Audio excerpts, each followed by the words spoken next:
Good evening, good evening, believers. How are you doing today? I can't believe it's been a week already since the last Healing Hour Live, but we again Thursday 8 Eastern Standard Time for the Healing Hour Live. If you don't know who I am Coach Dasha.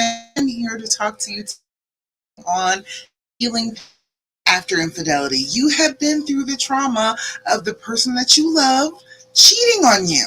And I know that everybody will tell you, oh, you need to just run the other way. You need to just kick them to the curb. This relationship is just over. But I am here to tell you that I do not believe that is the only way.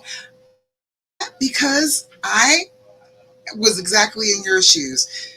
15 years ago was my last with my husband. And ever since then, things have gotten better and better.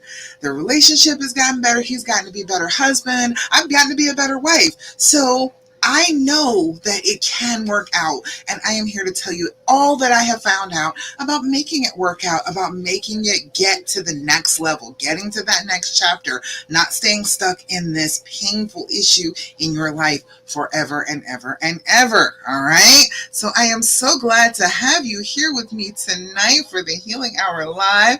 If you are on my Facebook group, please go on over there to Facebook. StreamYard.com/Facebook. What that will do is it will allow you to show your name to me on my StreamYard screen so I can see everybody's comments all at the same time and see everybody's comments with their name attached so I can actually talk to you by name. All right. Alrighty, let me make sure I can see everything. Haha. All right, we got a bunch to talk about tonight. I'm excited. All right, so it looks like I can see everything. Oh, well, not that screen. Okay, there we go. All right. So the first thing is what is always the first thing. We're going to do our deep breathing. Have you been doing your deep breathing? Have you been doing that on a regular basis? Carrie Ann, hey, I see you over there on Instagram. Hello to you. Glad that you were here. Hi. All right, so we're going to start with our deep breathing, okay? We need to be doing the deep breathing because that is part of the things that will help with trauma. It will help with all of that stuff. It will help with the intrusive thoughts. It will help with the fear and the anxiety. It will help with pain. So we need to be doing that deep breathing at least five times a day, okay? I want you to commit to it. Hey, Carrie Ann. I want you to commit to that, okay? Can you commit with me to doing your deep breathing five times a day? If you are just meeting me, if you are just going through this for the first time, you're in the first couple of weeks, this is going to be crucial. It's going to be invaluable to you as you go forward to be doing your deep breathing. If you've been with me for a while, you know what it is. If you're doing your deep breathing on a regular basis, you are calming yourself. You are taking that anxiety level and bringing it down to a level that you can actually manage it. If you've been through this trauma and the anxiety level is up in the clouds somewhere and you can't get it down, then you're not going to feel any better. But with the deep breathing, it just kind of pulls it down out of the clouds, makes it so that you can actually work with it and do something about your anxiety. So this is the first step. This is the first thing that you can always do for almost any situation, honestly, because deep breathing helps like all pain. So go for your deep breathing. All right, we're going to do that together. What I do is a 4-7-8 breathing technique. The reason we do that is because you are focusing on the counting. You're focusing on holding your breath for a certain amount of time, breathing in for a certain amount of time, and you don't have space in your brain to be thinking about what did he do? What was he with her? How was things going between the two of them? Does he care about her? Does he miss her? All of that has to be put to the side while you are counting and breathing. All right. So it gives you at least a little respite. So I want you to do it with me. If you are having any problems like I am, I'm having sinus issues. So, bronchitis might be an issue. Smoking might be an issue. If you haven't done this before, you'll get the hang of it. Even if you're a little out of breath, out of sync the first couple of times, by the third time, you'll have it with us. Okay. All right. So what we want to do is blow out. Then we want to inhale through our nose for a count of 4, hold your breath for a count of 7, and then blow out like you're blowing out a whole cake full of birthday candles for a count of 8. All right. And make the noise when you blow out.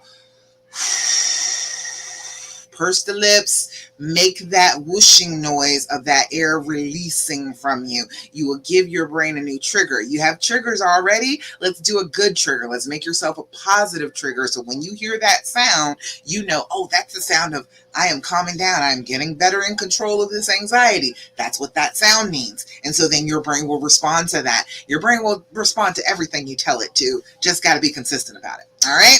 So first things first, we're going to go ahead and blow out. Inhale through your nose. 2, 3, 4. Hold it. 2, 3, 4, 5, 6, 7. Blow out. 2, 3, 4, 5, 6, 7, 8. Again, inhale. 2, 3, 4. Hold it. 2, 3, 4, 5, 6, 7. Blow out.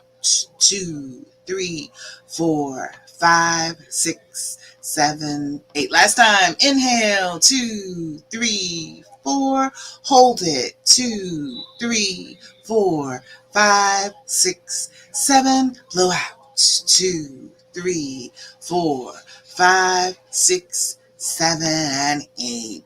Beautiful. How do you feel doing the deep breathing? How does your body feel? How does your brain feel when you're doing that? You may get a little sleepy. You may get a little bit more alert. All sorts of things happen when you are doing your deep breathing on a regular basis. And you know what, Angela? You are right. I can't find me on Facebook either. You are absolutely right about that. I don't know where I am. Huh. Oh, shucks. That might be StreamYard. Hold on, let me see. Edit that. Aha, there we go. That's what it was. Facebook wasn't clicked. There we go. Hey, Trisha. I see you over there on Instagram. Hello. All right, I'll give that a second to pop up. Angela, can you see me now? Is it working?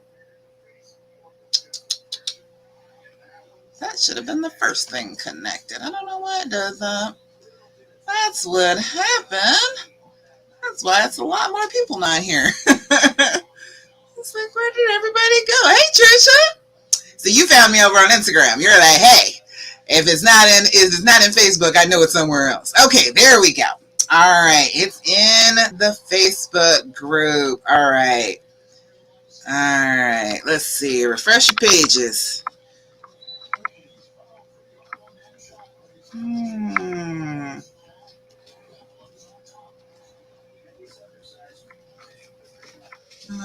Look for live.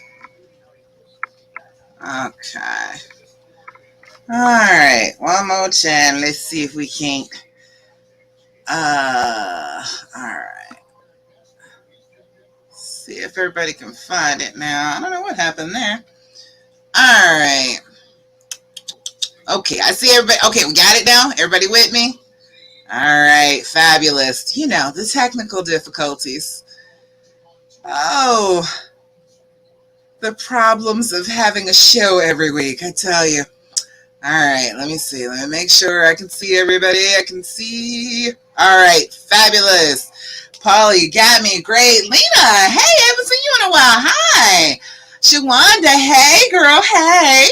All right, let's see. Almost 50 from FB alone. I know so many people were coming this week. It has built up more and more and more. Every week there are more and more women in the group, and you know, of course, that's sad. Of course, you know, it sucks that there are so many women who are coming in and who are like, "Hey, I've been cheated on, and I want to work this out."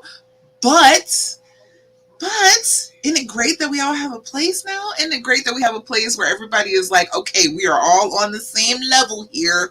We are trying to stay. We are trying to work it out. We still love our partners. Yes, they were idiots, but we're going to work this out in spite of that. So I am so proud of that. I am so proud of women not just accepting the status quo, not just accepting that, oh, well, you should just leave him is the answer to everything.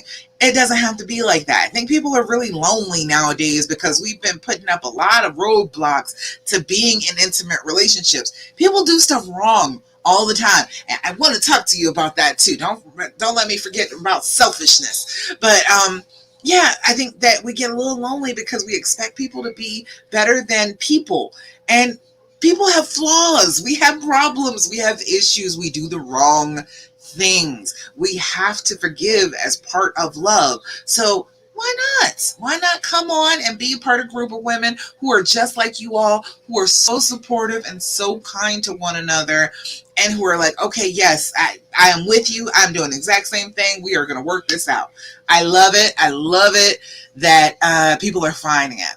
It's interesting. The other day, the group has grown so large, Facebook made me do extra security. They were like, okay, your group is going to reach a lot of people now. You need to add in an extra layer of security to get in and out of your account. I was like, oh, okay, all right. Oh, thanks, it's progressing. Okay, I see. All right, so we did. I just did the deep breathing. Hell, let's do it again. Why not? I got time. All right, do deep breathing one more time since people missed it. Remember, it is blowing out. Inhale for 4, hold for 7, blow out like you're blowing out birthday candles for a count of 8. All right? All right, one more time. Blow out. Inhale through your nose. 2, 3, 4. Hold it. 2, 3, 4, 5, 6, 7. Blow out. 2, 3, 4, 5, 6, 7, 8. Again, inhale, 2, 3, 4.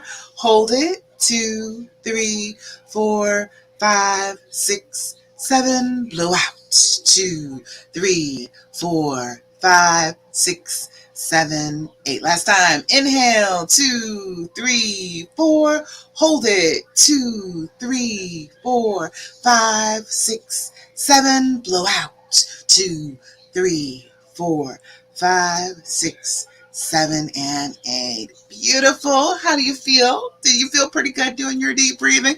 Marie Carmen, hey girl, glad you are here. Glad you are still hanging in there, girl. I know that's right. You are still here. You are still hanging in. You want to know how to do this, how to fix this. I know you do. I can see you. I know. All right. And everybody that is here, I see that that's what you're doing. I see that you want to have love in your life, and you should be able to have that, okay? There's nothing wrong with it. Don't give yourself a hard time about it. If you love who you love, go ahead and love them and be who you want to be. If you want to be with them, that's your business. That's nobody else's business but yours, all right?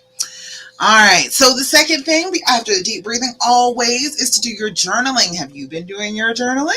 Have you been doing your deep breathing and your journaling? Do them together, do them separately. I don't care. Journal about 5 minutes twice a day. You don't have to journal forever. You don't have to write pages every time you open your journal. It's just pouring out a little emotion, getting out a few thoughts, talking about a trigger. And make sure that you are doing your date, your time, your level of anxiety, 0 to 10, right? Your level of anxiety can only be 0 to 10. 0 is no anxiety whatsoever. You are perfectly fine. All is right with the world. 10 is a loss of control. 10 is I want to rip my hair out, tear my clothes off, run screaming down the street naked. All right. That is where you're at if you're a 10. If you're not at that level, you're not at a 10. Isn't that a beautiful thing to know? So when you sit down, write your name, your date, your level of anxiety, and that's going to give you clues. It's going to show you where you're having trouble. It's going to show you the things that you're repeating over and over again. It's going to show you the things that are triggering you. But if you don't write it down, you won't see it. You will not see the pattern because your brain on trauma will fight you on memories. You think your memory is super sharp on this trauma. You think you are remembering everything and remembering everything accurately. And I am here to tell you, if you are traumatized, you are not remembering everything, and you are definitely not remembering everything accurately. If you go ahead and write it down in the moment when, when something is happening, when something is going on, you will have a better record than your own memory. Okay. I know it sucks that your memory is not dependable right now, but it's a brain thing. Your brain is being affected by this. So of course your memory is going to be affected by this. You will forget about all the good things that happen between the two of you if you don't write them down right now. Right now, your brain is in catastrophe mode. Everything is bad. Everything is terrible. I don't care what good has ever happened between the two of you. It's all bad now. Even the stuff that I objectively know is good. You can have good dates. You can have good times together. You can have good days. But if you don't write it down right now, you're going to forget about it. You're going to act like, oh, everything has always been so terrible, because that's what your brain does on trauma. That's what it does.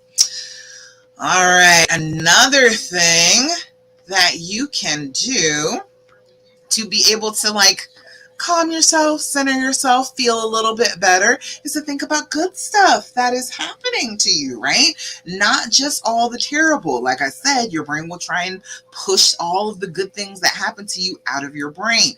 Those things still exist, okay? You got to think about them. You got to focus on them. So I always do Thirsty Thursday. I always tell people good stuff.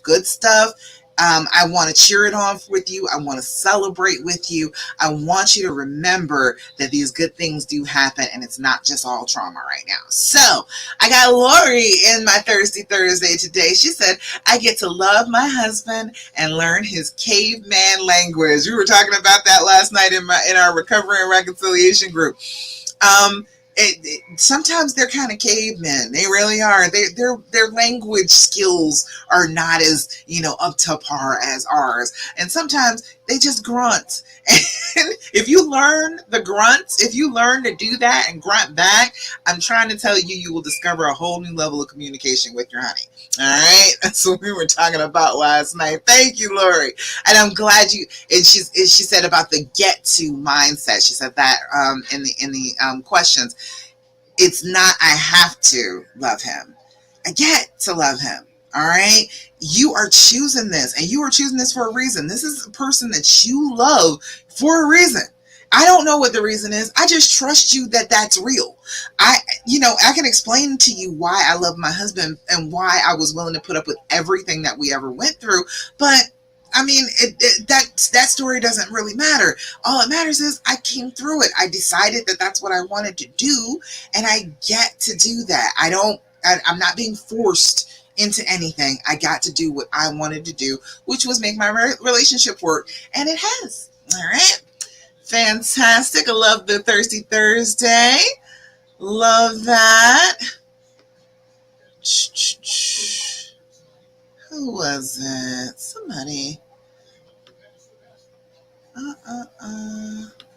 Hold on. Let me look.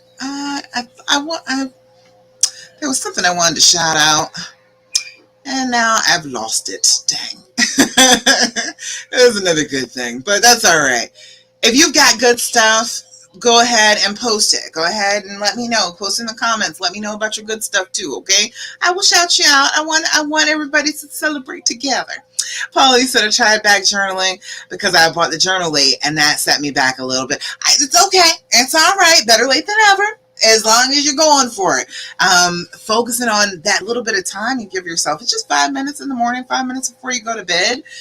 Just getting your feelings out. It's important. It's important to you. It's important to dumping that stuff out of your brain that your trauma is trying to stir all up. You got to get it out somehow. And talking to your mate about it, I mean, you can, but honestly, if you're trying to move forward, you keep on talking about the past and talking about terrible things that have happened, it's not going to help you really move forward. So your journal is going to be that place where you can just throw it on in there. You can just put it on down. Polly says, you love that, Paula. Great. Shawanda, why in the beginning is there hysterical bonding or trauma bonding? Ooh, that's a good question. Hold on. I'll come back to that. Sienna, you're back. Hey, girl, I'm glad you made it back. All right. Let's see. Let me see. What else? Teresa said, mine sends me pictures when he runs errands. It gives me a sense of peace. All right. Well, how long has that been? How long is that going to go on? How long is he going to have to be sending you pictures of where he is for you to feel okay? Because then that's still kind of putting your feel better into somebody else's hands. And that's the main thing about why I started doing this in the first place. I don't want your feel better to come from outside you. I want your feel better to come from you. Because that is for sure. That is solid. You don't have to depend on anybody else to feel better. So how long does that last? How long do we do that? It's Teresa, a long time. Okay. Well, see, that's the thing. So when do you get back to normal? When do you get back to just a regular relationship instead of a relationship where he's constantly checking in like you're his mom? Like, you gotta think about that. Like, okay, when does that stop? When do we stop doing that? And I'm like, if it's working and you're feeling good, hey, you can maybe tell him to ease up on it a little bit. Danny said, you need my advice so bad? I'm here. I'm here for you. All right, let's see. Oh yeah, we did the question challenge. All right, before we do a few of the and deck questions, I see somebody else in the group got the and deck. I hope you're enjoying it. It is a good deck. It's good stuff. This is the healing edition from the skindeep.com. Skindeep.com, and it is great questions to ask instead of asking questions about the affair. You want to know things. Your brain is screaming at you to ask questions. It wants to collect information. But the thing about that is the collecting of the information, if it's bad stuff, it will use that against you. It will use it as ammunition against your goal of getting better. So instead of feeding your brain those terrible questions, give yourself positive questions to ask with the questions on this deck, okay? So let's see. What's one experience you wish we never shared, and what have we learned from it? Oh boy, bet you we know what it's going to say about that, don't we? What's one experience that you wish we never shared, and what have we learned from it? One experience you wish we never shared, and what have we learned from it? Can't get that in focus. All right. Second one, what do I always carry with me that you recommend I let go of, and why? Ooh, all the cheating ones coming up to the surface right now. What do I always carry with me that you recommend that I let go of, and why? I always carry with me that you recommend I let go of, and why? Excellent. I like that one. And what would you say is your initial reaction to conflict? That's a good question. That's a good one to know about your partner. What would you say is your initial reaction to conflict? Some people get, angry right off the bat. They're just mad. Some people, some people do better. Some people do worse. But we were not going to be asking any questions this past week. And apparently, we didn't have the greatest of times with that. That may be because the full moon. It is the full moon tonight. It kind of makes everything kind of bubble up to the surface. So you may have been at a disadvantage on that. So we may try it again for one more week and see if we can just let it go. Not ask any questions whatsoever of your honey at all during the week. I know it's crazy. It's crazy. But, hey. It's a different way of communicating. It'll help you. It really will. Not asking all those questions. Your brain is screaming at you to ask. It just wants all that information. It wants more and more and more information. And then, okay, I got more and more information. Now it sucks. Now it's terrible information to have in my head I didn't need. All right? All right. Oh, shucks. It went by too fast. You said, you bought that? All right. I can't see. Oh, dang. All right. Oh, it's going by so fast. Hold on. Let me see if I can see the comments. See that that's what you're doing. I see that you want to. Okay.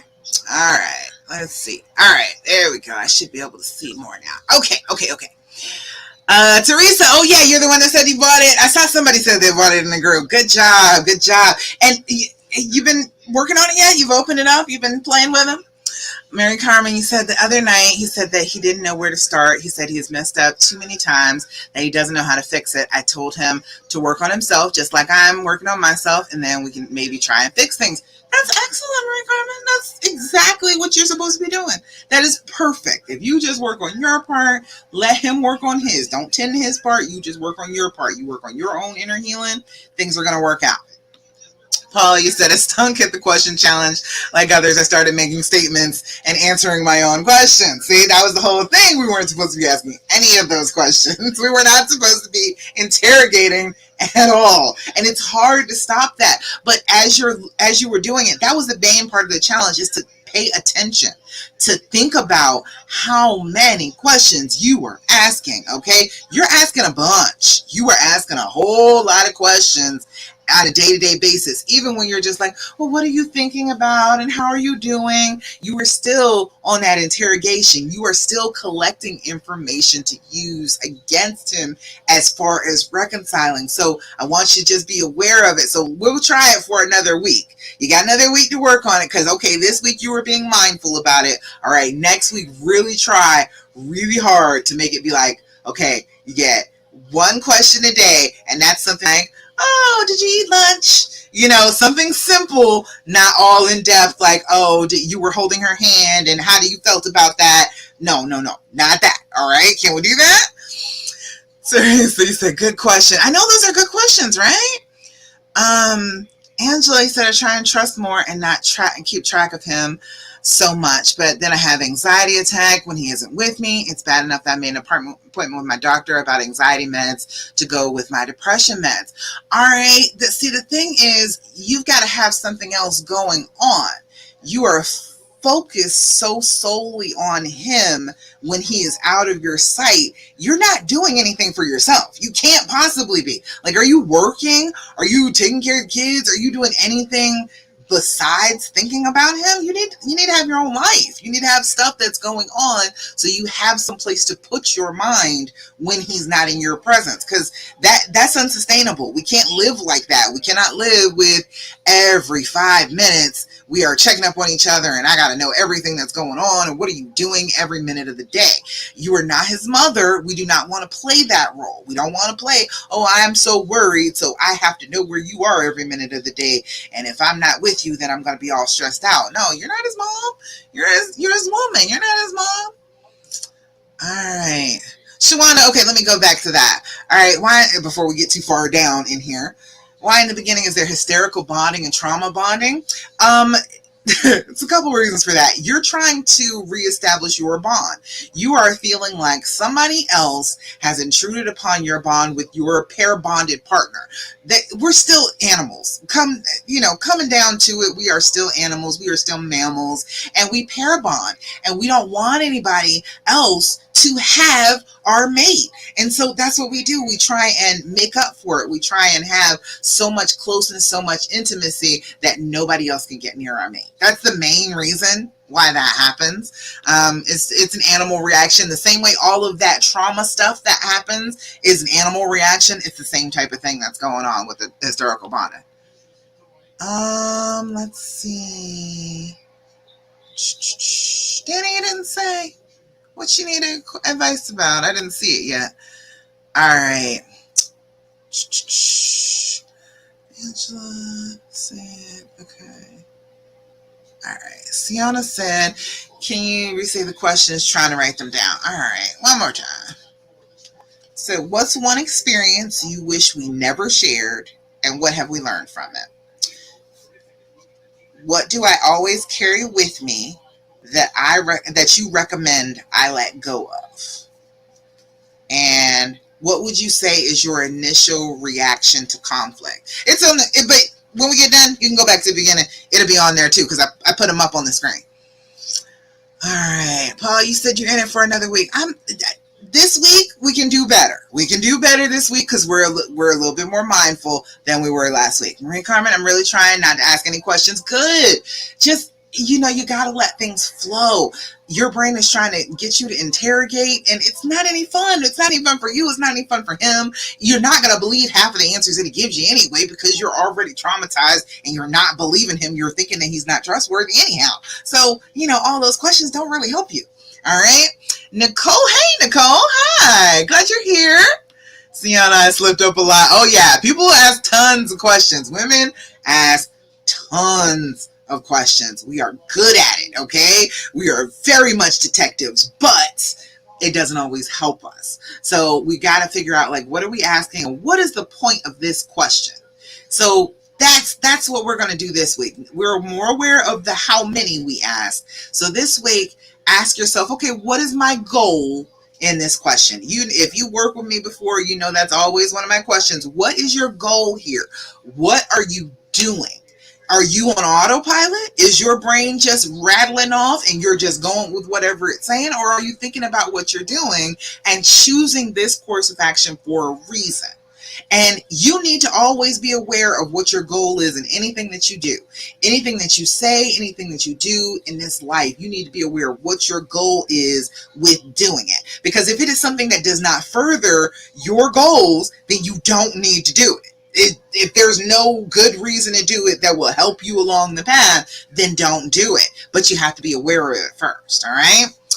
Danny said, please help me understand how true love can possibly result in cheating. My husband says he was depressed and needed validation, but I just don't understand how, if he truly loves me, how his validation can matter more than his love for me.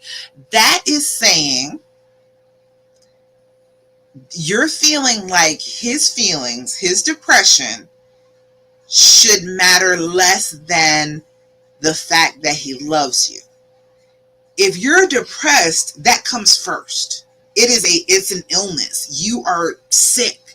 It's physical. It's not just mental. So he can love you with all his heart, but the depression is still there, and he's still needing what he is needing to try and soothe that pain. Our brains, and this is what I wanted to say about selfishness. Let me talk to you about this, because that word gets hurled around a lot. We are all very judgmental. We're always saying he was just selfish. He was just so selfish to do this. And yes, he was. But the thing that you have to remember, and if you want to have some compassion for him, if you want to ever get past this and think of it as more as just, oh, he was just god awful selfish, and that's the type of person he is, you've got to think about the fact that we're all a little broken. All right. We all got our own issues. We all got our own problems. And all of our brains are automatically set to either seek pleasure or get rid of pain. All right. That is what our brains are programmed to do automatically.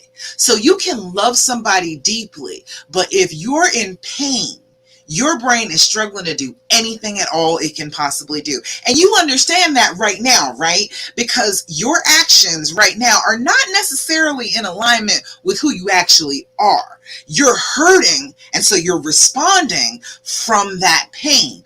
That is exactly what he's trying to tell you was going on with him. So it had nothing to do with loving you. Somebody asked that in the group. They were saying that, is there any kind of love that would just not make you cheat? The thing is, the love is always perfect, okay? That's what love is. Love is perfection in and of itself. It's the people that have the issues, okay? You have to take into account that we are all people and we are going to mess up. We can love each other deeply, madly, truly, and still do the wrong thing. There's a saying, you can love God and still sin. The same exact concept. Something that big. You can love the divine creator, but you can still sin. You can still do the wrong things, because we are people. We are kind of selfish. We do things that seek our pleasure and alleviate our pain automatically. It is what our brains are programmed to do. Now, we can rise above that. We can do better. They can do better than selfish. Absolutely they can. But if you're in pain, it's hard to get there. So you just got to understand, like, okay, he was doing something selfish. You need to do a little selfishness too sometimes, okay? You need to make sure that you're being a little selfish, giving yourself things that will help you instead of things that will hurt you. Lashing out because you're angry, that doesn't help you, right? It doesn't make you feel any better. Gotta go for something that will make you feel good about yourself instead of things that will make you feel bad about yourself. If you're doing that, you will show him that example. And then so the next time he's feeling depressed, he will think, okay, wait, I don't have to lash out. She showed me that there are ways that I can do better things than just lashing out and needing validation than to satisfy myself. She showed me I can do that. So as you're doing this, as you're healing, you're going to be showing him what you were talking about too. Hey, Felicia. Said preach. Love God is still sin. Yeah. I mean, I grew up Christian, and a lot of people, it seems like in this group, have that same point of view. And I don't teach about religion or spirituality. I don't teach about any of that because all of this can come from you. But if you have ever believed in God, you know that we're all sinners, right? We do the wrong thing. We do. And that's just part of our makeup. That's part of how we were designed, because if I can love you even when you're messing up, I'm perfecting my love. I'm perfecting my divineness as I go forward. So, it's not about he didn't love you. Don't make it be about that. If he is in pain, he was trying to stop his pain. That was the first thing. That is the first thing right here, because that's internal. It was dealing just with him. And so then, yeah, you ended up being fallout from that. But that doesn't mean that he didn't love you the whole time. People who love you can do the wrong thing to you. Shoot, your own mama can do you wrong. Angela said, even at work it happens, but then again, we work together. Well, yeah, see, that might be it. And I have to know where he's at because of our jobs. Oh, okay. So you automatically, like, you're tracing where he is anyway. Oh, see, yeah. We got to have some hobbies too. But if it's happening at work, it's not, there's nothing you can do about it, since you have to be tracking where he is at work. If that's part of your job, okay, that's just part of your job. But as when you're home, practice being apart. You don't have much practice being apart if you work together. So, like, do that. Go do something and let him be by himself, or let him go do something and you be home by yourself, and like practice a little bit of time where you just tolerate it. You just say, okay, I'm not comfortable being apart from you. I would like to know what you're doing, but I am able to withstand that discomfort for this half hour and breathe through it and get myself to a place where I can get used to it. I can calm myself down. Does that make sense? See, Angela? Teresa said, I don't ask questions on the daily or weekly. I feel it when I get overwhelmed with life. I start to feel sorry for myself and I get mad. It happens every 3 months. Okay, that's excellent that you know that, Teresa. It's excellent that you know that. All right, you can time that out. Write it down on your calendar. Put it in your phone. Hey, it's about to be about 3 months. I'm going to feel a little bit needy. Let me go ahead and plan for this so that I don't flip out on him. I can let him know ahead of time. I can tell him, hey, I need you to do X, Y, and Z. That's going to make me feel better. I need you to give me lots of love, give me lots of affection, give me lots of compliments, pay me attention, and I'm going to be okay. But that's just what I'm dealing with at the moment. So then you can prepare for it. That's the great part. Once you know what the trigger is and you know ahead of time when it's going to happen, you can actually do something about it before it happens. All right. Right, Karma, I just want to have a healthy relationship. Oh, girl, I want you to too. You're going to get there, I promise. Kenya said, I used to ask him a lot of questions, and yes, my brain was getting fried. Yeah. Now we talk about what I'm thinking and have a conversation, because I'm sure it's when we start building a whole story. Yeah. And sometimes make it worse than what it is. This helps tremendously. Yeah. So you got to be careful about that. We make up stuff in our brains. I think that was Paula. You said something about he didn't give up the Hallmark card answer that you were expecting to a question that was a setup. So yeah, we will imagine stuff. If you find yourself having a conversation in your brain, anticipating what he will say and then what you will say after, stop yourself. Just be like, shut up. No, we are not having a pretend argument. No, we're not. And I'm not making this stuff up because that's a delusion. We're sitting there, you're sitting there just feeding a delusion. Just imagining something that has not happened. So no, tell your brain, no, I notice that you are making this argument up in my head. I am not participating in that. No. All right. All right. Let me see. Felicia said over on Instagram, he said, do you feel like we have to program our minds to try and believe they're being faithful even if they aren't? I swear I be slipping with my feelings sometimes. But you're automatically assuming that he's being unfaithful. How do you know that he's being unfaithful? You don't have any evidence of that. We talk. You don't have any evidence that he has been unfaithful. So default to trust. This is a person that you are planning to be with. You want to marry him and everything. If you're planning to be with him, you got to remember to trust him. Just because he did wrong before does not mean that he will always do wrong in the future. So you got to trust him. You got to, okay, show me. And if he's not showing you that he's doing anything to say that he's cheating, all right, well, believe in that. Okay, makes sense? All right. He said, Danny said, my next question is, I want to cheat back so bad. Oh, no, you don't. No, you don't. Because if it's so terrible that he did it, why is it not bad when you do it? Why is that okay? See, that's the whole thing. You got to get with that. You are making excuses. You just said that his depression was not a good enough reason for him to cheat. Okay, your depression right now is not a good enough reason for you to either. And you're saying it ahead of time, and you're planning it, and you know that it's wrong, and you have been on his back about the fact that he was wrong, so you absolutely cannot do it, because then you lose all credibility. You can cheat back. That does absolutely nothing to help your situation. It makes it so much worse, because now he's like, okay, I don't want to hear it. Shut up, because you cheated too. Apparently that's okay. Apparently that's the way we're playing this game. So there's no need for you to keep on arguing with me and telling me I was so terrible for it. You're terrible too. So you lose the argument every single time once you cheat back. So never, ever, ever do that, because you're always putting yourself in a position where you're not going to win. All right. He said, I feel like I need to do it to boost my confidence. Well, why are you letting your confidence have to do with who you're having sex with? Your confidence doesn't have anything to do with that. Your confidence comes from inside you. If your confidence is suffered because somebody else did something outside of you, you need to take that back and let it be about you. All right. Also, so that if I do give him another chance, we will be on equal ground and start fresh. What do you think about that?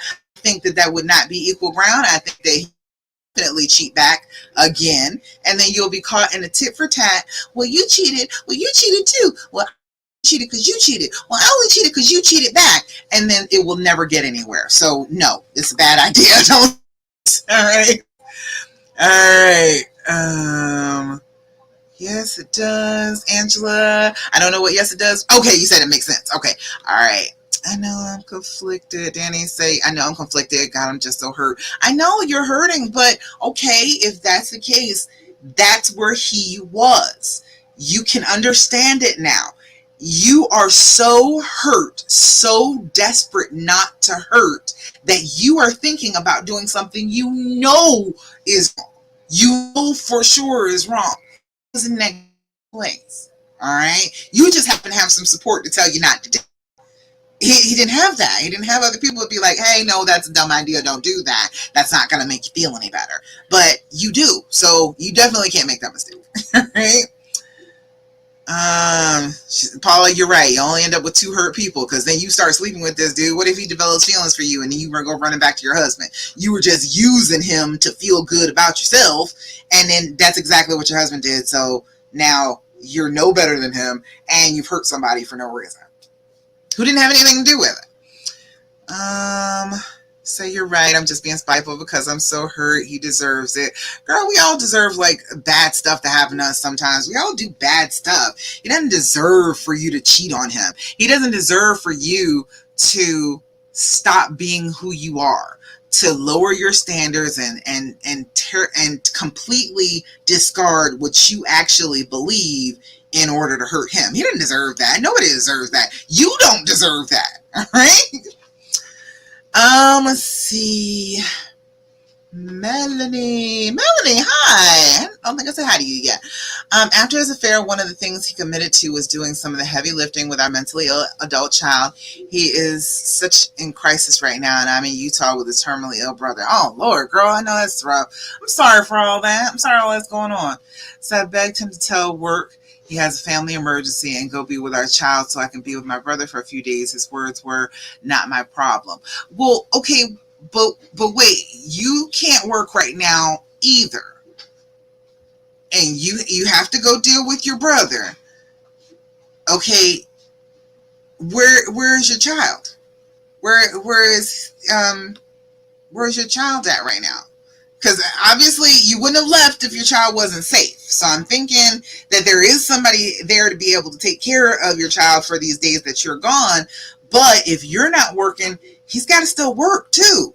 It's inflation out here. It's kind of hard. So him just taking off may or may not work. I understand a lot of families say it's just not feasible. You know what I mean? You just can't do it at the moment. So talk to me about that.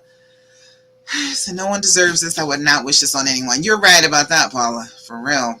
Nobody deserves this. Nobody deserves to be treated so badly, but you just got to remember that when it's you. We're all treated unfairly sometimes. We are. Every single one of us is going to be treated unfairly and going to be treated badly. And that doesn't give us an excuse to go out and do hurtful things to other people. That's why this cycle never stops, is because people always feel justified in doing the wrong thing because of their own pain. And again, that's that selfishness. That's all people have that. You just got to learn to do better.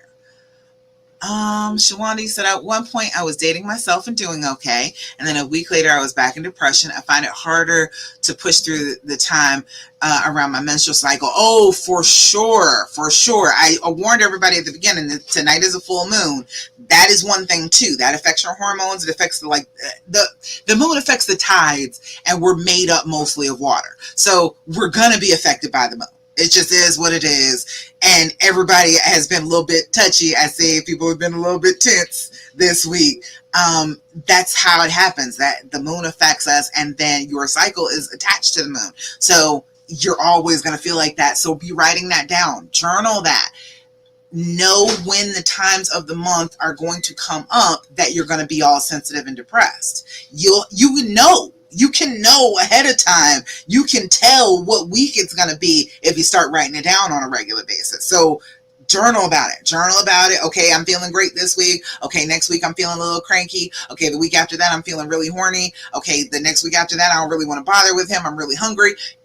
Whatever is going on with you, start writing that down. You'll find the cycle, and then you'll be able to anticipate again.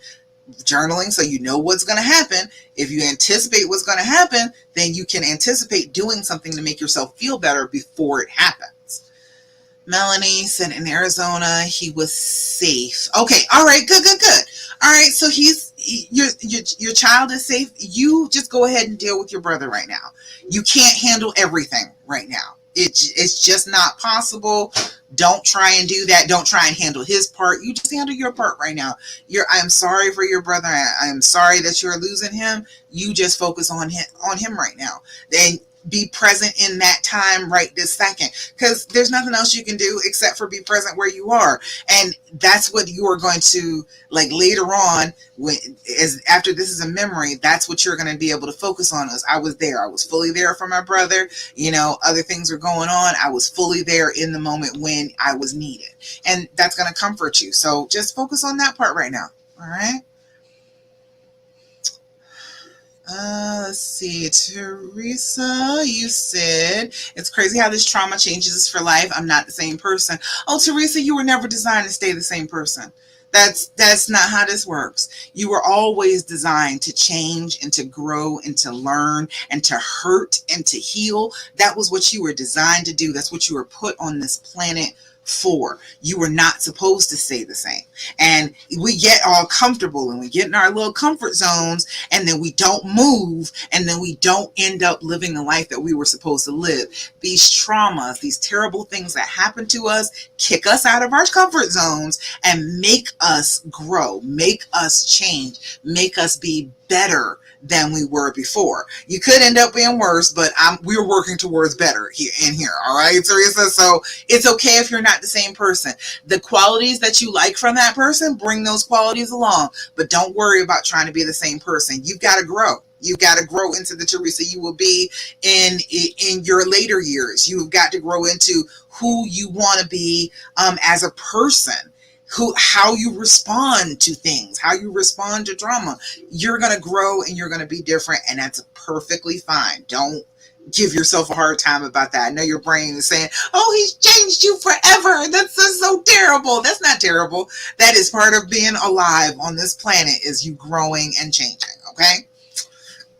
Hope that helps. All right. Kanye said, no wonder I've just been in bed the whole day. Girl, yeah, I get super sleepy around the full moon. I fell asleep this afternoon. I wasn't even planning to. I just woke up. I was like, oh, hell, I'm glad I'm not late. But it pulls me right down. Marie Carmen, I get very sensual. Is that the right word? Yes. You start feeling it, get a little horny. If you want to do some things, write it down. Know when that is going to happen, so you can use it. You can use that in your relationship. You can have fun. Dominique, you were sleepy too? I get super sleepy too. I just do. The full moon, it pulls on you. It does. People think that that's kind of just woo-woo, but I was a nurse for 20 years. I know for sure that is true. The moon absolutely does affect behavior. I know I've looked it up, and they were like, oh no, there are no studies that say that really actually happens, but I was there in a hospital on a full moon on a regular basis, and hell yeah, some stuff is coming on the full moon. We talk about it amongst ourselves, amongst the nurses, be like, oh, it's the full moon tonight.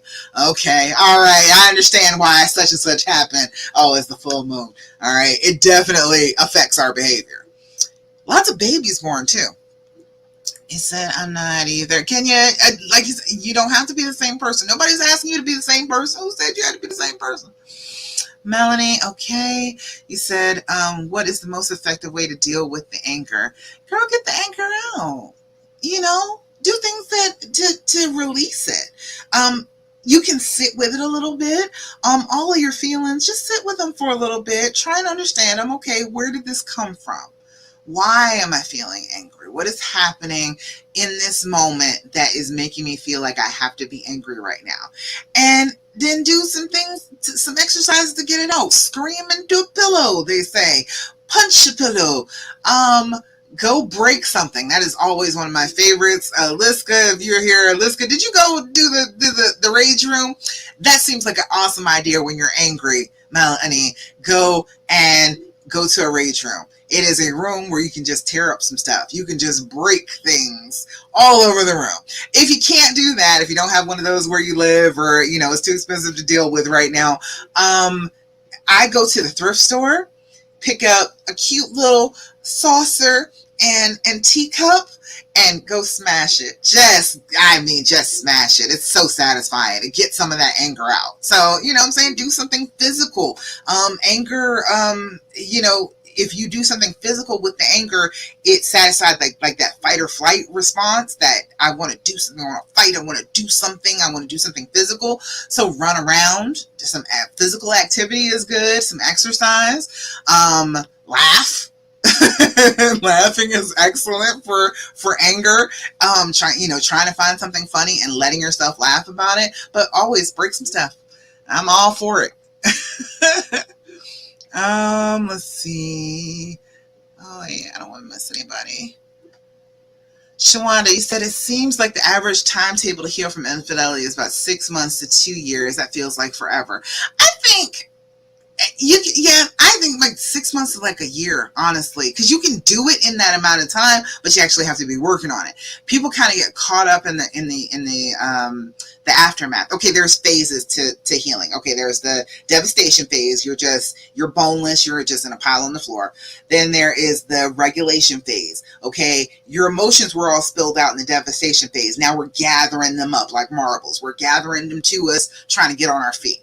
Then there is the third stage, which is uh, regulation, and then with him, recreating the relationship, working with your honey, trying to figure out, okay, what is this going to be going forward? Then you've got the celebration phase, which is, hey, we did it. We were able to get past this. We were able to do this. And then there is the inspiration phase where you're going to be able to tell this story without crying, and you're going to be an inspiration to somebody else who didn't know that it was possible to stay. You're going to tell them. Okay.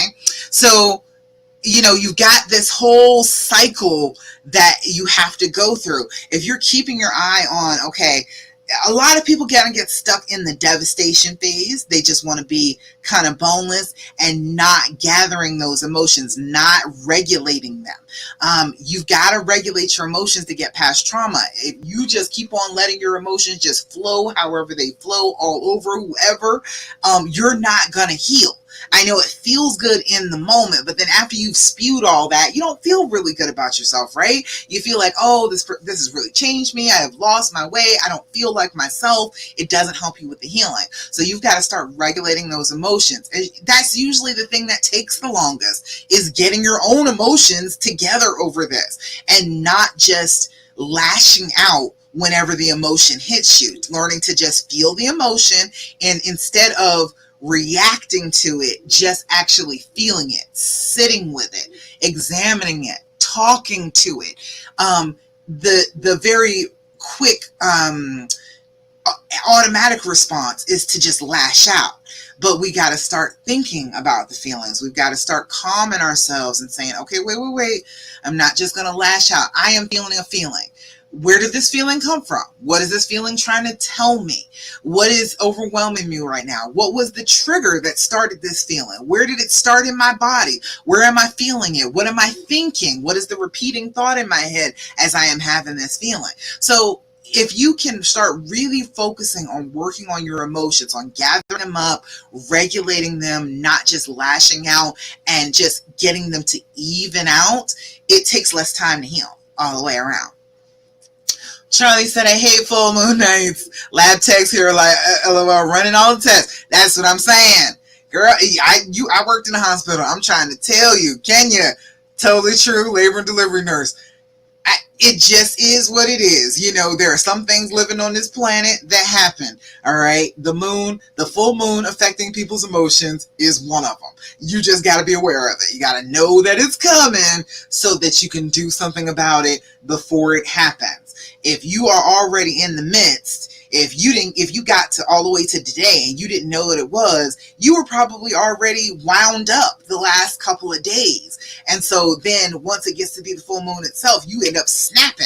All right. We can't let ourselves do that. We got to be aware of things around us. We got to be aware of what we're doing and start to regulate those emotions. Charlie says, starting to work out this week and get Saxenda coming week and focus on that. Maybe a punching bag would help too. I know that's right. Saxenda, is that a medicine? Wait. I may be misunderstanding. Starting to work out this week and get something coming week and focus on that. I don't know if that's the right word that you were saying. But maybe a punching bag. Yes, the punching bag is good. That physical activity, that jab, go ahead and hit something. Instead of hitting him, you can go ahead and hit something that's inanimate that you can't get in trouble for. Paula said, I was thinking 2 was generous. Oh yeah, 2 years. Honestly, if you start really working on it, if you start really focusing on it, it can be about a year. But a lot of people just kind of get caught up in the feelings and don't get themselves out of them in time to make it to 2 years. So let's see, Sienna, what to do if she doesn't feel like her revenge cheating isn't hurtful to me or justified? I shouldn't be hurt. I mean, see, the thing is, you're still trying to convince her that her wrong was worse than your wrong. You can't do that. It won't work. You're not going to be able to convince her that she was so wrong when you cheated on her first. See, that's why the whole revenge cheating thing doesn't work. You need to just move on, Sienna. I'm saying, you cheated first. Okay, she cheated back. All right, we're at that point now. Instead of keep on going back and forth about who was wrong and who did what wrong, you need to just move forward. Stop trying to focus on making her feel bad because she cheated because you cheated. That doesn't make any sense. You can't keep on doing that. Yes, you're hurt. Okay, she was hurt too. Everybody was hurt. We need to heal up. And, we got to stop trying to blame each other and just start working on the actual healing. Right, Carmen, on stage 2. Good. Collecting those emotions. Regulating them. Gathering your marbles.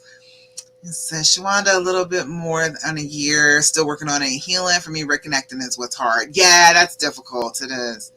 Shawanda, you said 1.5. He said, I'm almost collecting those emotions. I'm almost there, but I haven't quite got there yet. All right, well, you got to start standing up on your 2 feet, Shawanda. You got to start doing that, okay? You got to start collecting those emotions. Start paying attention. Do some meditation if you need to. Be doing your deep breathing 5 times a day.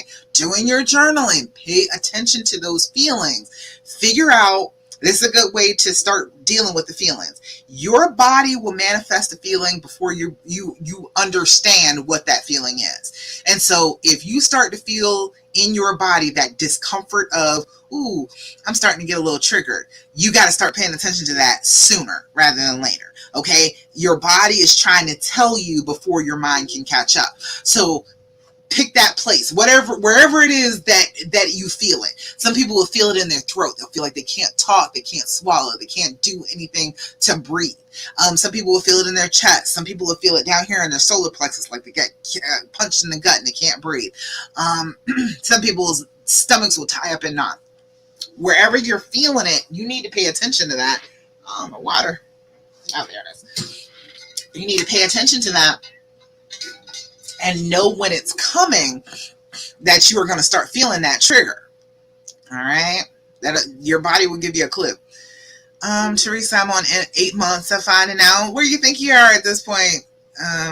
Teresa, you said, I love my hubby, but sometimes I look at him and think he's disgusting. Will that go away? You've got to make it go away. You've got to tell your brain, no, that is not true. That is my husband. That is who I love. That is your trauma saying that. Your brain is not you. I say this all the time. Your brain is not you. Your brain has some automatic responses. Your consciousness is a separate thing. So you can control your brain. You consistently giving your brain a message will change what your brain says to you. But you got to be like, no, brain. I don't allow anybody to talk about him like that. That is my boo. That is my honey. I am not going to accept that. I am not going to accept anybody else outside talking bad about him. I'm certainly not going to accept you talking bad about him. That is who I love. Watch your mouth. Okay? And tell your brain that. Tell yourself that.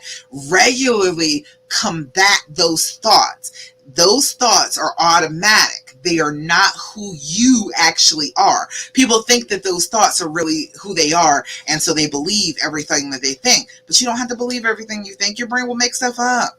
Your brain will make stuff up.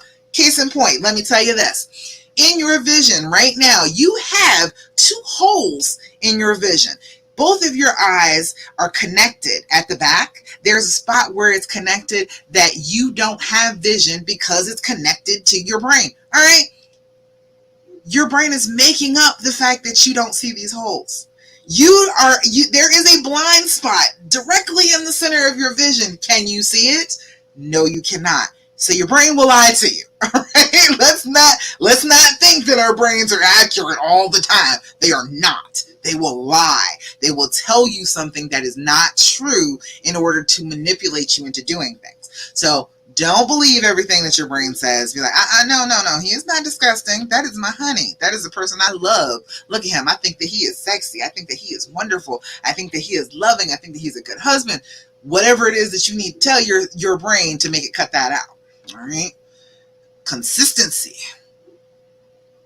Let's see. Dominique said, I wake up every day with a heavy heart.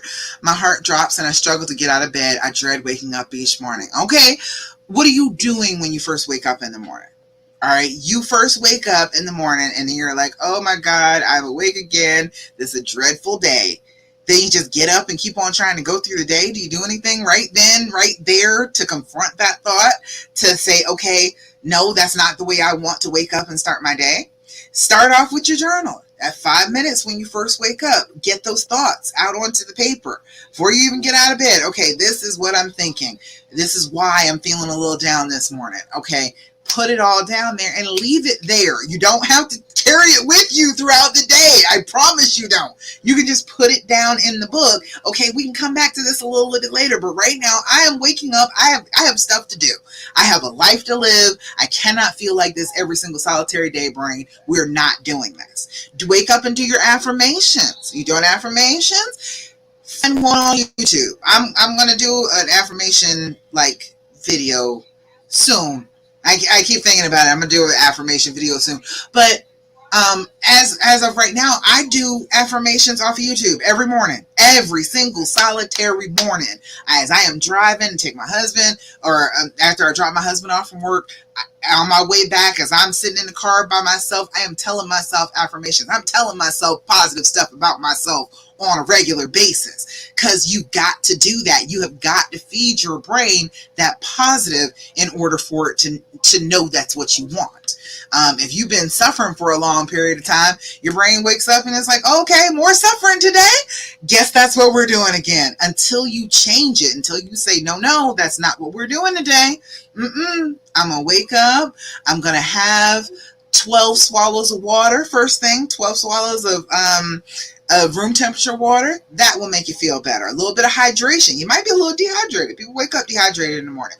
Wake up, hydrate yourself. Take 5 minutes and write in your journal. Sit there and do your deep breathing. Sit there and do your affirmations. There are things you can do before you wake up and get out of the bed in the morning that will tell your brain, okay, this is the type of day we're going to have. If you wake up to dread and you don't do anything about the dread just stays. All right? Charlie said, all these TikTok videos about narcissists. Oh God, I hate that too.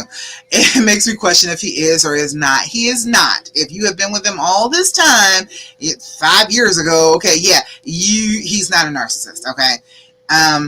You would have known long ago. You wouldn't even be in this relationship with him. You'd be dying to get out of the relationship with him if you had known he was a narcissist all this time.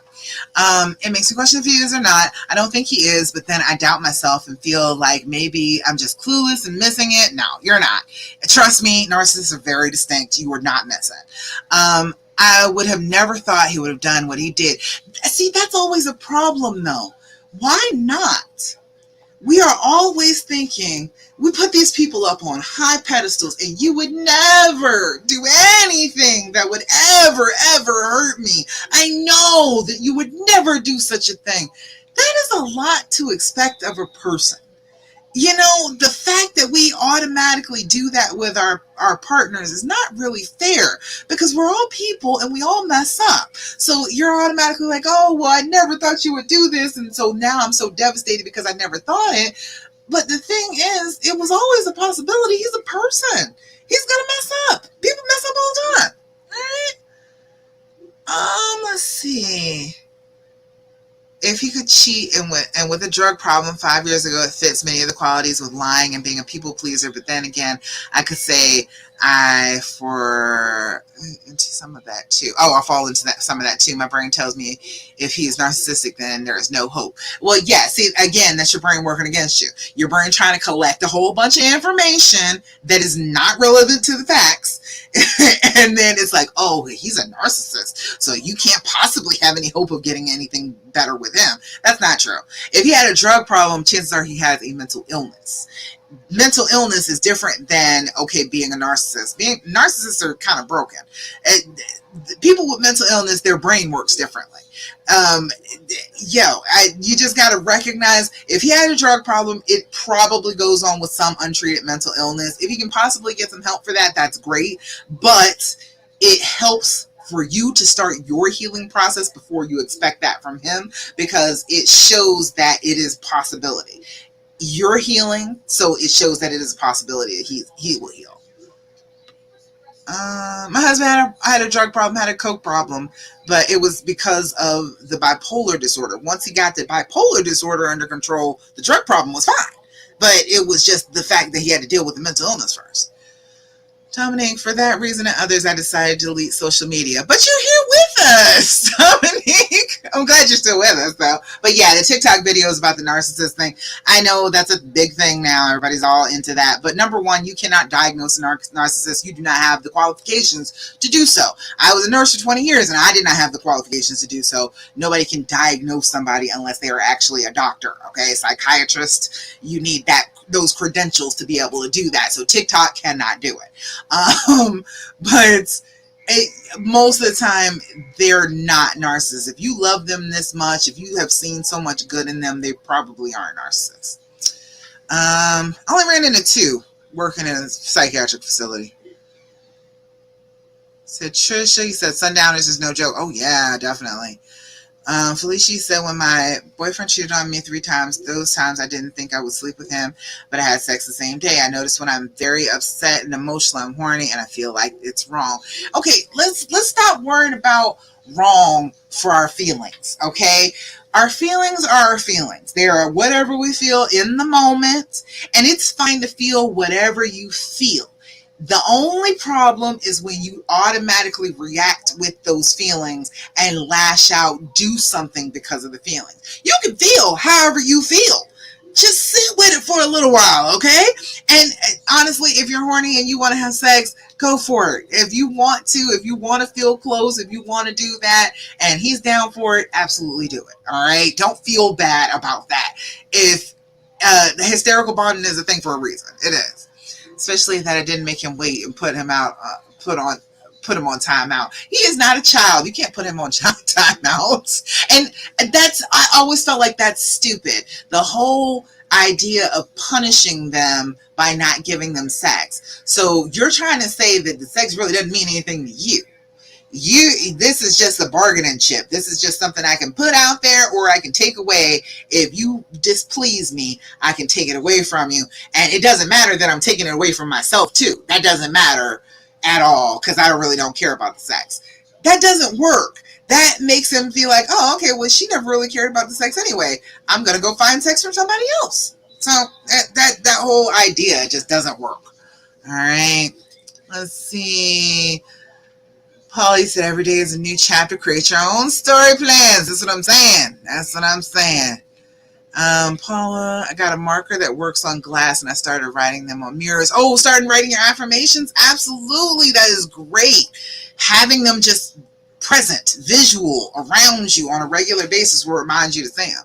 I do every week. I talk to you about one, and then I do one at the end of every live, but every day you need to be picking up an affirmation and running with it, just believing that thought instead of believing the negative thought. Okay, what if the negative thought is a lie?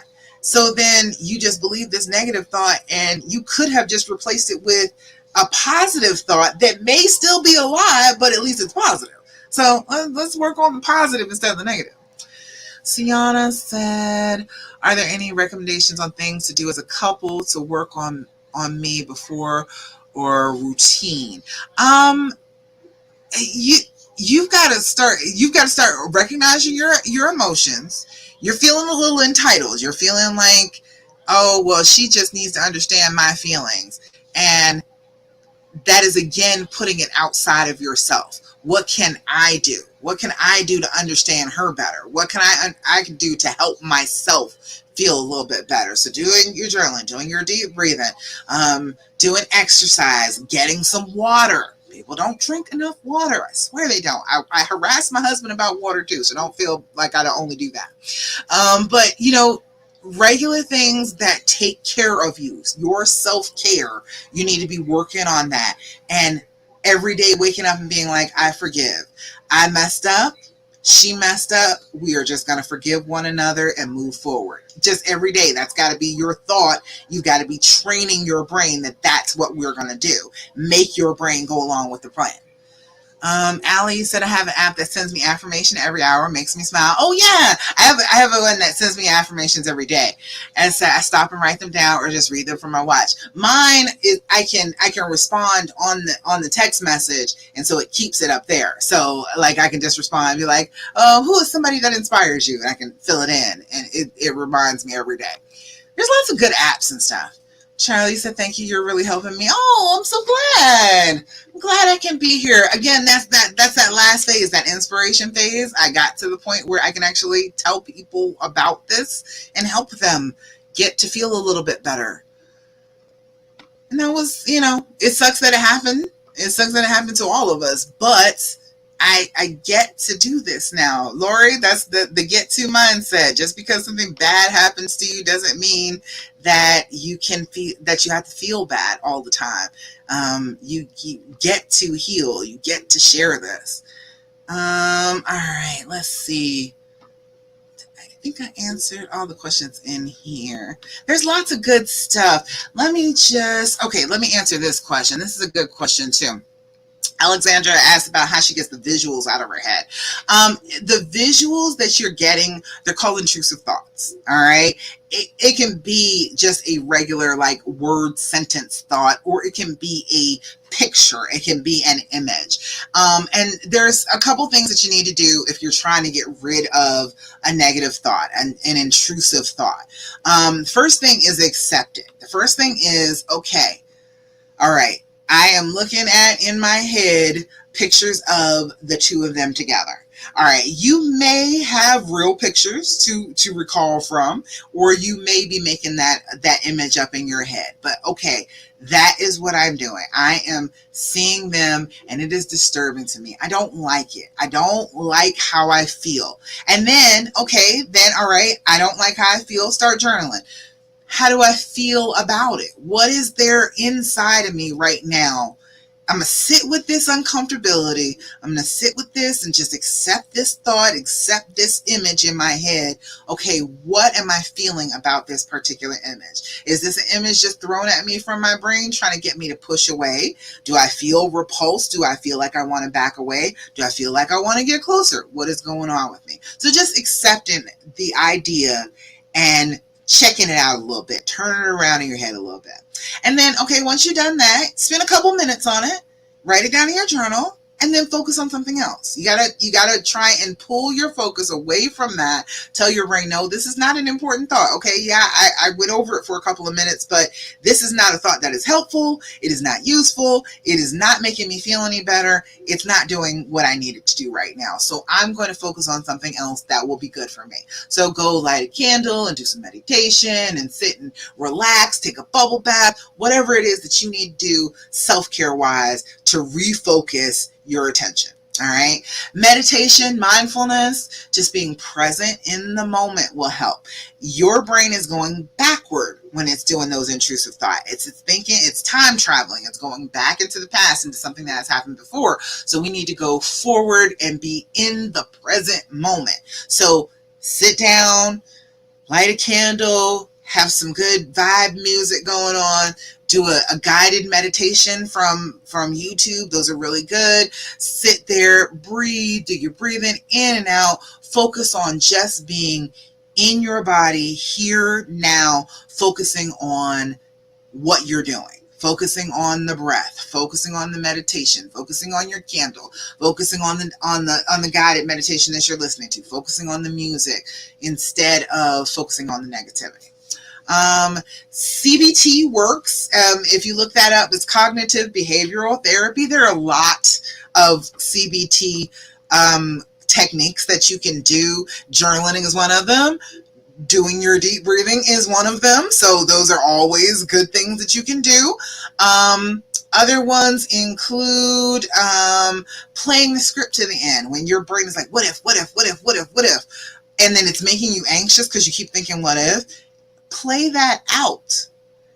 Don't just stop at, oh, this is the worst case scenario if this happens, and then what if this happens? Okay, well, what if this happens? You are a beautiful, talented, capable woman.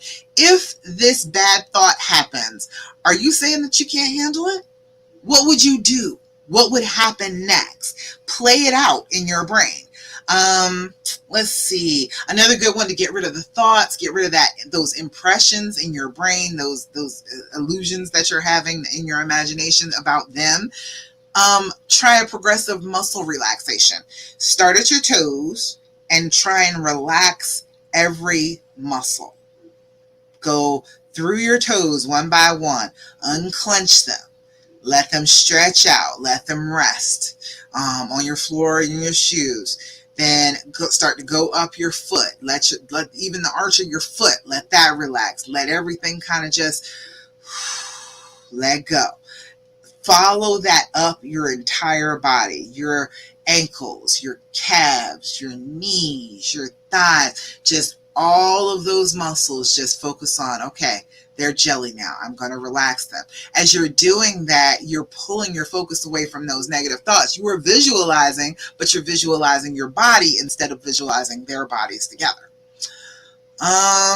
So those are good things. Those are all good stuff, all good things that you can do to try and get rid of the thoughts, if that helps, Alexandra. All right, said Aliska. Oh, Aliska asked this. She said, I asked this as a separate question, but we'll post it here as well. Can't wait for the trigger plan challenge. I need it. It says, so I found a repeating trigger. It's him texting me to ask me when I'll get home from work. He used to ask me this during the affair so that he knows how long he has to conduct long phone calls with his app without me walking in on him. I explained it to him today and asked him to not ask me for a while, but what else can I do? When it happens, it's a reminder of how naively I went about my life back then. Clues as to his indiscretions and how good he was at hiding it. How deliberate to find the time to spend with her. It reminds me I'm never really safe. It hurts. And see, that's the thing. He's not doing that out of hurt. He's doing that out of caring. He's like, okay, when can I be expecting you home? So if that's the case, tell him. Don't wait for him to ask you. He's asking you when you're going to get home from work. Tell him. Let him know, hey, babe, I'm getting off work now. So he's not the one initiating that. So that's different from when the affair went on. But you are still connecting. You are still communicating. You are still telling him, hey, I'm getting back. And so then he can, rest easy that you're going to be home. You need to let him know stuff like that. You need to let him know, hey, how long it's going to be until you get home. That is a good thing for him to know in case you go missing. In case something bad happens to you one day, you don't show up in that hour that you were supposed to be there. He's going to start to look for you. He's going to start to think that things are wrong and actually send out the search party. So you need to be telling him that. So go ahead and let him know instead of waiting for him to ask. That seems like the simplest way to go about it. But you weren't naive back then. He was good at hiding. Everybody's good at hiding what they want to hide. Everybody's talented at that at some point. Yeah, it is deliberate, but you are still safe. That doesn't make you unsafe. You make yourself safe. What he does isn't part of what makes you safe. All right. All right, let's see. Back up here a little bit. Okay. Polly said, my daughter says she refocuses by using the alphabet. Pick a topic. She likes cookies. Oh, okay. Yeah. You can do that. That's a good one too. Picking a topic and then trying to name things in that topic that are of a certain letter. Like naming fruit, food that starts with A. Okay, apples, asparagus. It's focusing your brain on a task other than those visuals. That's a good one. Teresa said, this is my first time and you give great counseling. Thank you. You're so welcome. I'm glad that you were here for me. Oh, I love to tell this stuff. I love to share what it is because it took me so long to heal. It took me about 4 years, but honestly, it wouldn't have taken that long if I had known the stuff that I know now. If I had just gave myself a little bit of extra grace and not assumed the worst things about, what I was going through, it would have taken me a lot less time. Said, oops, hit the send button too soon. Oh, almond cookie, butterscotch, coconut. Yeah. Any topic, yeah, and then work through the alphabet. Oh, okay, you're saying A, B, C. Okay, yeah, because when I was teaching people to do it, it was just okay, one category in this letter, go. So same thing.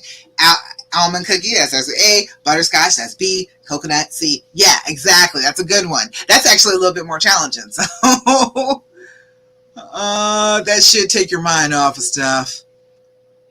Sienna says, I like this. It seems like something very fun to do, not only for myself, but I can do that with my children. Oh, yeah, yeah, yeah. It is. That is a really good one to do.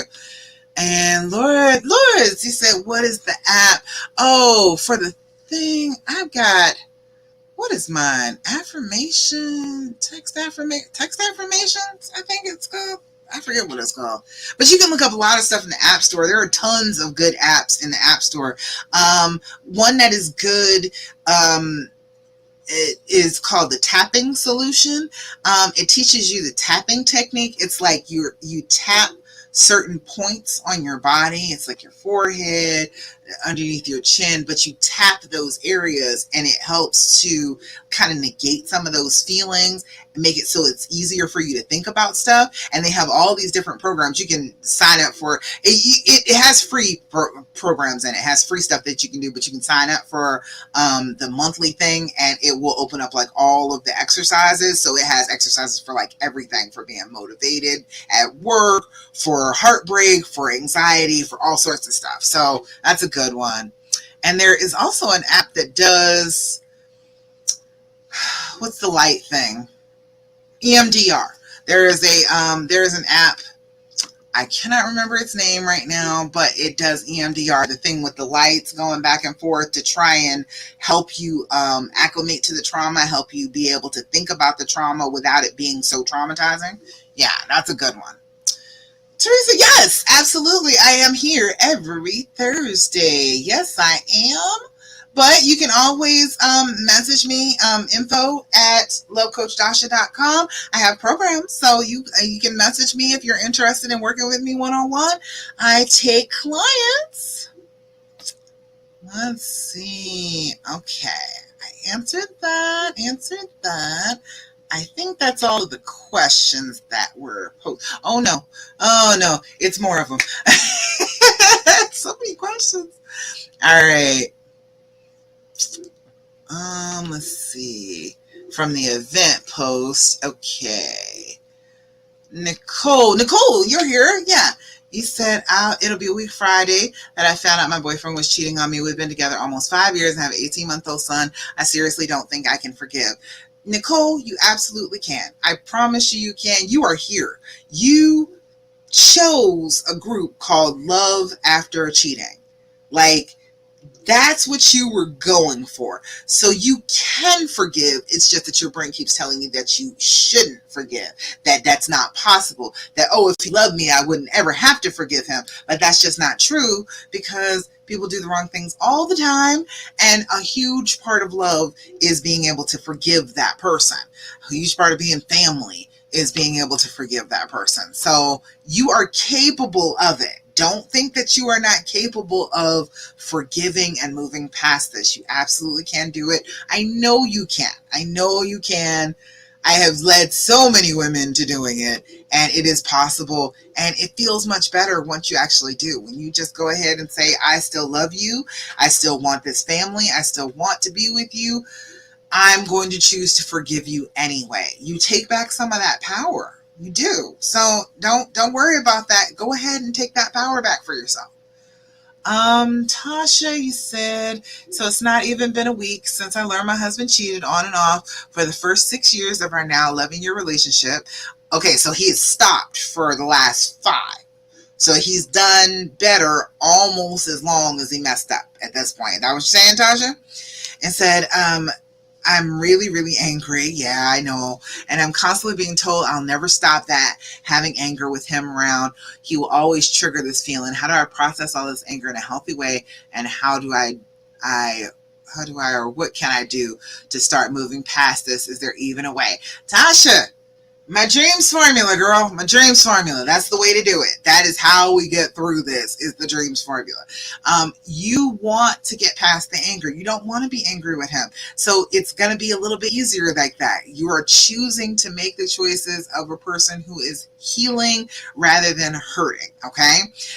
Processing the anger. We talked about that before. Breaking stuff, screaming, exercise, doing things that are physical and get some of that adrenaline out. That really works. But you are going to stop being angry with him. You are.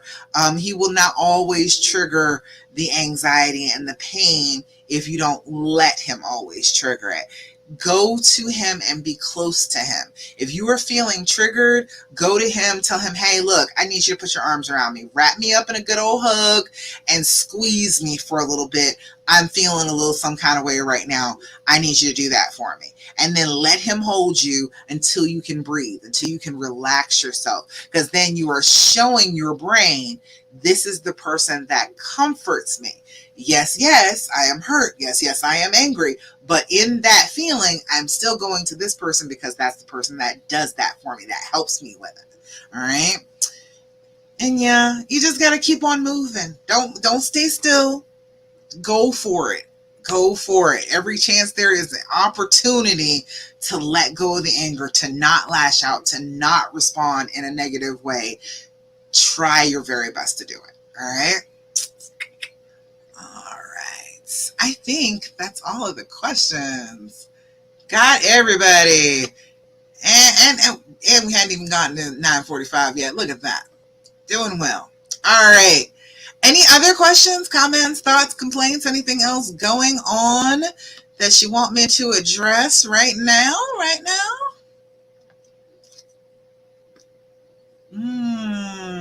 Okay, so the dream. Oh, I didn't say the dreams formula. I am working on a PDF for this right now. I'm being all picky about the pictures and stuff on it. I got to stop myself. But the dreams formula itself is D stands for decide. You got to decide what you want to do. Okay, this decision has nothing to do with anybody but you.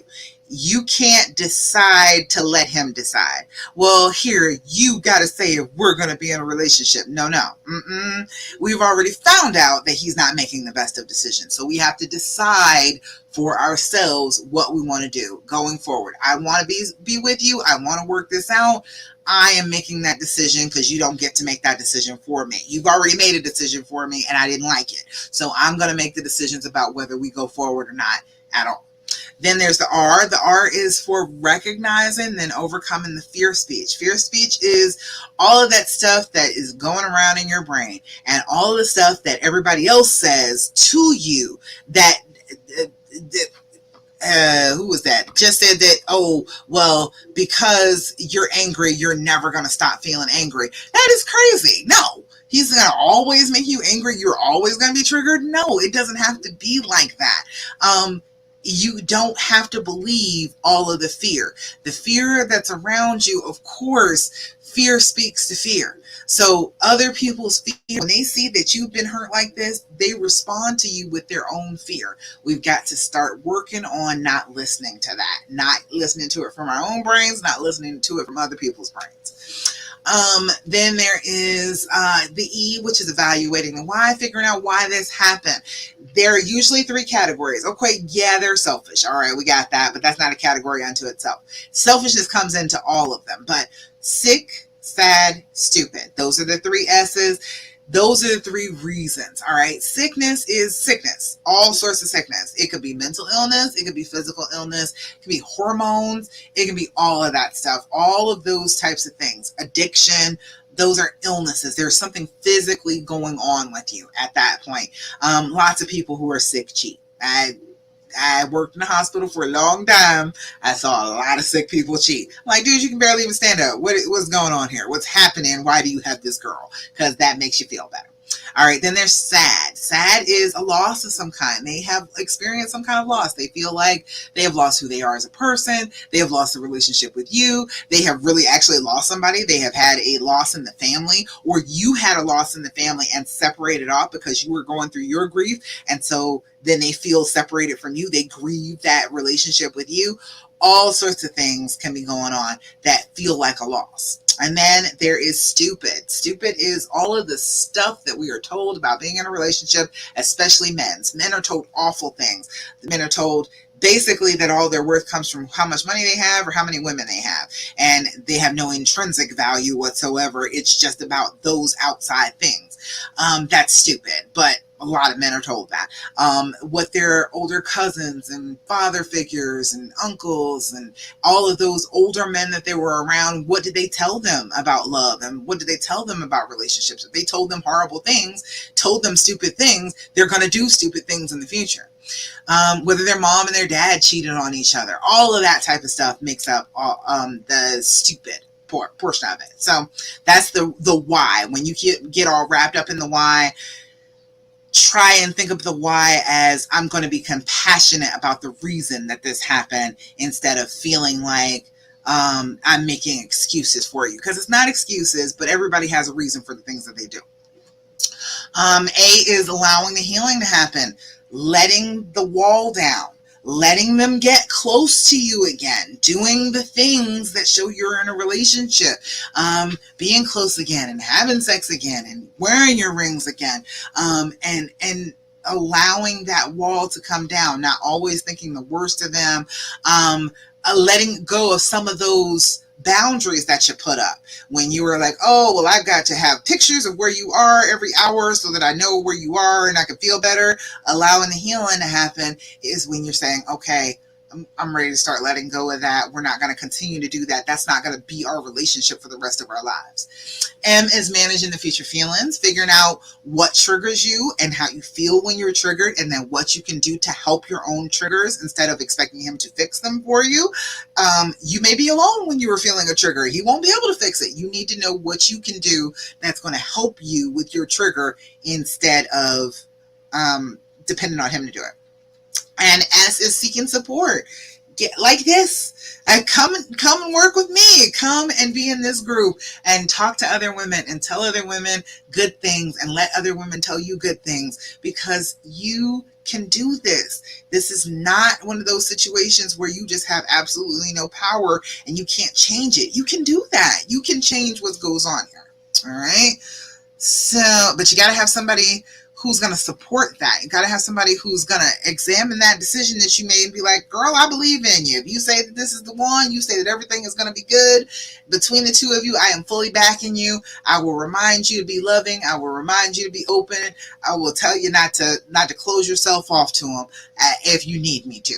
That's the type of person you need in your life. You don't need somebody always telling you how horrible they are, how terrible, how awful this was that he did this to you and he's never going to change and you just need to walk out the door. You don't need that person. That person is not helpful to you whatsoever. Polly said, thank you once again. I'm happy to see others join in. I know more and more people every week, Paula. Everybody is coming in and hearing about the healing. I love that.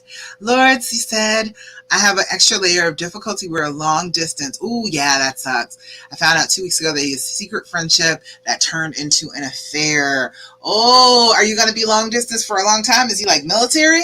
Or is this like a temporary thing where you can get back together pretty soon?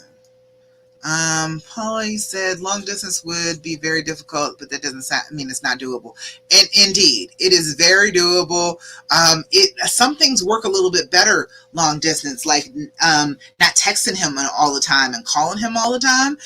When you're in the same house together, it's a little bit harder to have that distance. But when you're not in the same places together, if you slack off of calling him a little bit, you text him in the morning, good morning, I love you. I'm thinking about you. Hope you have a great day at work. Okay. A whole text message, like 4 lines, no questions. All right. And then when you get ready to go to bed at night, hi, I'm just getting ready to lay it down.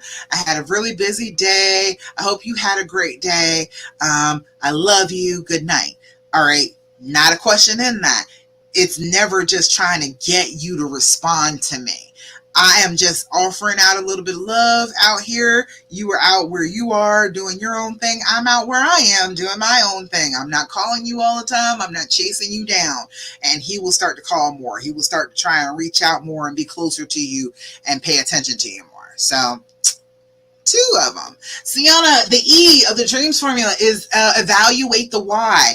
That's always such a big thing. Is women always want to know why. Why did you do this? It's because of him. That's the reason. He had an issue. It was nothing to do with you, nothing to do with the relationship whatsoever. It was about him. So sick, sad, stupid. Sickness, illness of some sort. Sad is loss of some kind. And stupid is all the stupid things we were told about being in relationships. We get a whole bunch of that Hallmark stuff and that Disney stuff. They're kind of hardcore. They don't get that. They just get that, oh, well, you're never going to have real, just true love. You're going to be used for what you can do for her, and that's about it. They get told very, very negative things about being in love and being married and being, in a long-term relationship. They get told terrible things. Charlie said, yeah, he saw his parents lie to each other all the time. Yes. Not huge lies, but hiding little things. He's getting better at knowing why this and that isn't okay. Exactly. But he wouldn't have known that. How could he have ever known that? If that's what you grew up seeing every single solitary day, there's always some lies flying back and forth between two people who loved each other. That's what you think love is. Of course you would. Poor baby. Of course he did. So now he's starting to understand, oh, it's not like that for everybody. I tell you what's interesting. A little tidbit about me. I am capable of seeing ghosts. I have seen ghosts like my whole life. And my husband is capable of seeing ghosts. That we just happen to have that in common. Like other people I've dated weren't able to do it. But I can do it and he can do it. And the other day, we were watching a haunting show and I was like, yeah, because not everybody can see ghosts. And he looked at me and he was like, not everybody can see them? I was like, yeah, babe. Yeah, that's true. Not everybody can do it. It doesn't dawn on you what other people are lacking until somebody points it out to you. So for him, it never even dawned on him that was out of the ordinary. Of course you lied to your mate. Duh, that's what happens. These are people that I know. They're supposed to love each other. They love me. This is what they're doing. So that must be what it is. And so you have to unlearn so many bad habits. You have to unlearn so much to be in a relationship. You really do. Lord, he said he started cheating on me. Same week he knew I bought plane tickets to come visit him. Like what? I mean, he's going through something. He is. He was going through something. It's a custody thing. Okay, yeah, undetermined amount of time for right now. Okay, yeah. So now, okay, it's a forced situation. He's trying to. If it has to do with custody, it's not like he has any choice in the matter. It's either do this or not have custody. So it's not like he can really do anything about it. He can't change it. Under stress, lonely, missing you, it can happen. It does. And, especially when something big is about to happen and that adds on to the stress. I know that you coming to visit should be a positive thing, but it's anxiety ridden. It's adding anxiety onto it. So it may have happened like that. The comments won't let me respond on the thread for some reason. Oh, okay. All right. Yeah. But yeah, it's altogether possible. The fact that he has to do this, he has to be away from you for a little while, that may have happened. He may have felt bad and might have been stressed out enough to make a bad decision from the situation. So, you try and just understand that about him. Try and just understand that he was already going through something and it was already hard. Just like you're already going through something. You're already going through being separated from him, but he's going through being separated from you and having to deal with the custody thing too. So, yeah. Sienna, you're welcome. You're welcome. Hope that, Loris, does that make sense? Does that help? All right. Felicia, I said, I feel like I had sex with him to try and make him realize what he had or trying to forget about those other women, and that becomes hard afterwards. Well, see, that's the thing. You can't really prove to him that, oh, the sex with me because it's so much better. But if that's what your brain wants you to think, okay, fine. But just enjoy it. Don't try and make it be a lesson. Just go ahead and enjoy the sex, enjoy being close to your partner, and then being like that, being intimate like that, brings up hormones that help you feel more in love, that help you feel closer. So both of you will benefit from that. So go for it, Lord, it's okay. You said it helps. All right. Good, good, good. All right. We're coming down to it. It's almost 2 hours. I gotta call it. All right. I'm going longer and longer. We are past the healing hour. We're in the healing 2 hours at this point. All right. Let's see. I think that's all. I got all the questions, I believe. It's just difficult because what happens when he's lonely again, is feeling weak again? How do I cope with that? Well, he's not. See, that's the thing. Now he's already kind of suffered, so now he's probably thinking twice about that. But visit often, try and and keep each other's spirits up. But it's hard when it's long distance because you don't have that intimacy, you don't have that physical intimacy to go along with it. But if you are intriguing him by not calling and texting all the time, just making it be a very limited amount of calls and texts, and then only the statements instead of questions in your text messages, not expecting an answer, not expecting him to respond back to you, he'll start paying more attention to you. You'll start intriguing him so much that he'll be fascinated by you and he won't be thinking about lonely. He'll be like, what the hell is going on with Lords? Why is it that she is not calling me all the time and worrying me and stressing out about where I am and what I'm doing? It will start to intrigue him, like, what is going on with her? And then he will be focused more on you instead of other women. Does that make sense? Oh, that makes sense. All right, y'all. All right. I gotta go, so I'm gonna go ahead and give you an affirmation for the day. Remember, be practicing your affirmations every day because you are absolutely outstanding as a person, as a woman. So you need to be reminding yourself of that on a regular basis, okay? All right. You're so welcome. I'm so glad I can be here for you, Lawrence. All right. Let's see. Today, I am kind. Today, I will make this day count. I will do something kind for someone. Even if that somebody is you, it's okay to let that be you.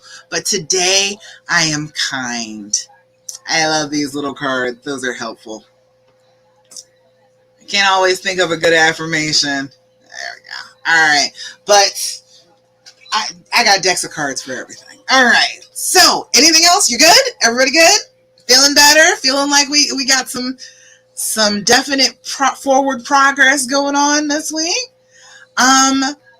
What I want you to do, if you do have any more questions, if you have anything else that's going on with you, feel free to message Love Coach Dasha. Message that page. Don't message my regular page because Facebook will not let me see my messages on my phone at all. I have to be on my computer to be able to see my personal messages. So go to Love Coach Dasha if you have any questions or anything for me. If you want to work with me, if you have questions for me, that's where you can reach me. Or you can email me info@lovecoachdasha.com. Ask me questions, get on my email list. I will be happy to have you. All right? All right. I think that's about it. You're so welcome, Dominique, Shawanda. I'm glad that you were here. So glad that so many of you came today. Thank you so much for that. The group is getting bigger and bigger, and the people on the lives, that group is getting bigger and bigger every week. I absolutely love that we are spreading the word. We are telling each other and not giving each other a hard time about wanting to stay and be in love. We can do that. Charlotte, you're welcome. Say getting in love Thursday. Wish I wasn't at work. Oh, but that's okay. You can always watch it again. It's on the replay. It's in the media section of the Love After Cheating page. It is in my Love Coach Dasha Instagram, on my Love Coach Dasha YouTube. So I'm all over the place. All right, and I'm on TikTok too. So Love Coach Dasha everywhere: TikTok, Instagram, YouTube, Facebook, all those places. Follow, like, and subscribe. Go ahead and hit me up. Boost those numbers for me, all right? All right, y'all. That's it. That's all. I'm gone. I gotta get ready to go. Love to talk to you. Thank you so much for coming. Remember, do not do what the fear tells you to do this week. And no questions. Think about, what is my goal in asking this question? Before you ask that question, find out if it's a setup. Find out if it was useful. Find out if it will give you anything that you don't have that you actually need. If it's a whole bunch of details about them being together, you don't need that. Don't ask that question. But figure out this week, instead of just automatically asking the question, What is my goal in asking that question? Okay? All right, that's it, y'all. So glad you were here with me. And I will be back again next week, Thursday, 8 p.m. Eastern Standard Time for the Healing Hour Live. I will talk to you again then. Bye.